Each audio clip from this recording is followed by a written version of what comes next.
Bom, gente, então agora a gente vai trabalhar com o ciclo biológico do criptosporídeo. O que que eu peço para vocês para facilitar nosso estudo? Conforme eu for narrando aqui nas figuras, nem que você tem que ver essa parte por mais de uma vez, mas eu gostaria que vocês fossem escrevendo, fossem fazendo um próprio esquema de vocês, um próprio desenho de vocês, um próprio resuminho, porque daí vai ficar mais fácil vocês visualizarem esse ciclo. Geralmente o ciclo, eu passava no quadro, fazia alguns desenhos no quadro, procurei agora figuras que fiquem bem fácil de mostrar isso, então de vez eu fazia aqueles desenhos ridículos que eu fazia, agora a gente vai trabalhar com a figura aqui, cada vez que eu for narrando alguma coisa eu vou sinalizando na figura, tá? Então muita atenção que vem agora muitas palavrinhas diferentes. Bom, então o ciclo biológico, ele é do tipo monoxênico, ou seja, a gente vai trabalhar apenas com um hospedeiro. O ciclo biológico total, desde o momento que o paciente se infecta, desde o momento da infecção até o momento de eliminação das formas infectantes nas fezes, vai durar de 2 a 7 dias. Como a gente já comentou, a criptosporidiose é uma zoonose, porque ela comete alguns animais, né? E isso acidentalmente pode acabar chegando até o humano. E para a gente se contaminar, eu preciso fazer a ingestão do cisto, do ocisto, tá? Então, o ocisto, esse por um lado, ele já está na forma infectante dele, a gente acaba ingerindo através de alimentos, através de água contaminada, através de mãos contaminadas, por exemplo, ou até mesmo a gente pode inalar esses oocistos.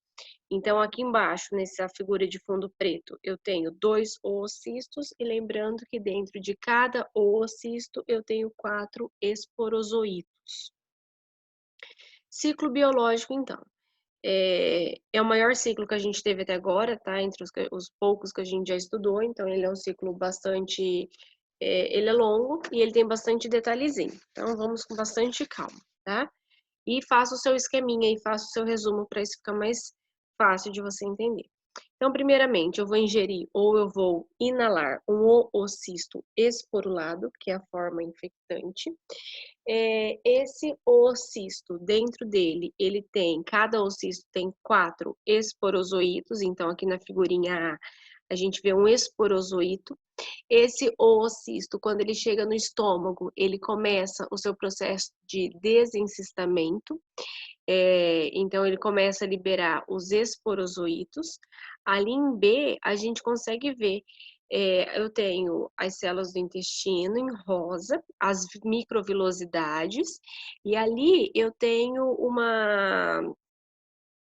um esporozoito já se fixando nas microvilosidades. Então, essa parte que está em contato com a célula do intestino é aquela parte do complexo apical que a gente falou lá atrás. Então, eu tenho um esporozoito que se fixou na célula do intestino através do seu complexo apical. Aí, o que que eu vejo? Na figura C, ele já internalizou. Então dá para ver que ele está bem pertinho da membrana externa, né, bem grudadinho, ele está na parte de dentro da célula, mas bem ali perto da parte exterior. Bom, então nós ingerimos ou nós inalamos, nós liberamos esses esporozoítos. Os esporozoítos, eles acabam fixando nas microvilosidades do intestino.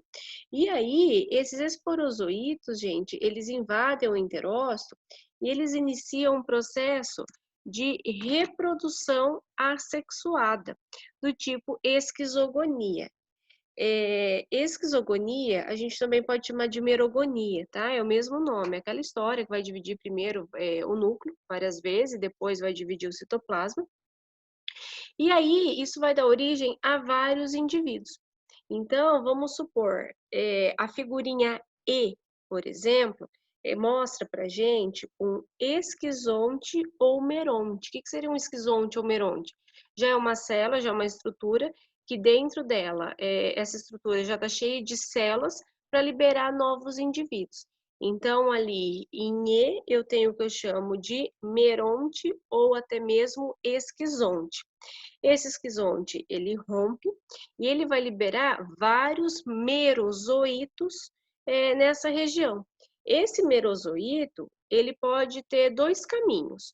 Um caminho é voltar e infectar novamente células do intestino, como mostra essa seta que sai do merozoito e vai até o C, então isso pode acontecer, então ele fica aí se infectando, tá? E se reproduzindo novamente. Como ele pode, esse merozoito, dar continuidade e se transformar em gametas. Então esse merozoito, ele pode formar, passar, né, por gametogonia, e daí ele forma o microgameta e o macrogameta. O microgameta é o gameta masculino, o macrogameta é o gameta feminino. Quando eu tenho microgameta e macrogameta, eles fazem a fecundação e eles vão dar origem ao zigoto. Esse zigoto vai se transformar e vai formar um zigoto, né? Esse zigoto, ele vai dar origem ao oocisto. O oocisto, nesse momento, a gente pode ter dois oocistos diferentes. Eu posso ter a formação de um oocisto que tem uma membrana fina, uma membrana delicada, e eu posso ter a formação de um oocisto que já tem uma membrana mais grossa, uma membrana mais espessa. Esses oocistos, eles vão ter caminhos diferentes. O oocisto que tem a membrana grossa, membrana espessa, ele vai sair nas fezes. E ele vai infectar o ambiente, ele vai infectar novos indivíduos e assim por diante.